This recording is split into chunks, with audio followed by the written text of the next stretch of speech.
Почему начинают курить? Как сказать «нет» вредным привычкам? Как не свернуть с правильного пути? Ответы на эти вопросы можно было услышать на профилактическом уроке, который прошел во второй столичной школе. Представители подразделения по делам несовершеннолетних УВД рассказали школьникам о необходимости здорового образа жизни. Скажите, пожалуйста, знаете ли вы, что такое привычка? Просто в вашем видении, что такое привычка? Кто-нибудь может сказать?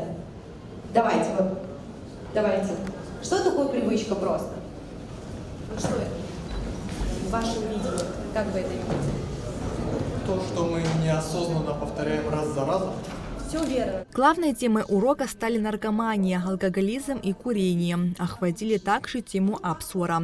Такие профилактические открытые уроки с подростками проводятся регулярно, не являются неотъемлемой частью совместной работы педагогического коллектива и инспекторов по делам несовершеннолетних. В основном, да, это старший класс, потому что данная тема касается именно их, потому что у нас сейчас еще есть такая проблема, как соцсеть, поэтому не всегда у родителей получается проводить беседы с детьми. В помощь родителям существует инспекция, которая помогает детям рассказать о существующих проблемах. Доказано, что курение вызывает 25 заболеваний. Так, начав курить в 15, человек сокращает свою жизнь на 8 лет. Именно такие факты можно было услышать на уроке от инспекторов. Дети, в свою очередь, отвечали на заданные вопросы, не стесняясь. Честно хочу сказать, что человек начинает курение и тому подобное не потому, что ему это нравится, а скорее всего из-за общества, потому что он считает, что если я начну это делать, то меня примут, я стану более круче.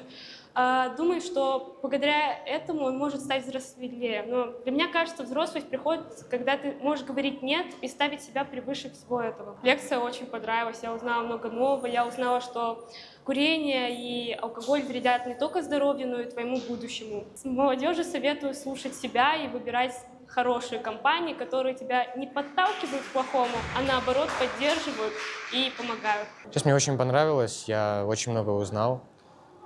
И теперь я хотя бы знаю, как мне нужно действовать, и каких же мне привычек избегать, и какие же привычки мне нужно, хорошие привычки мне нужно будет получать. Понимаю то, что в большинстве случаев очень сложно от этих привычек избавиться, и в первую очередь скажу, что обратиться за помощью определенно нужно к старшим, которые готовы помочь избавиться от этих привычек.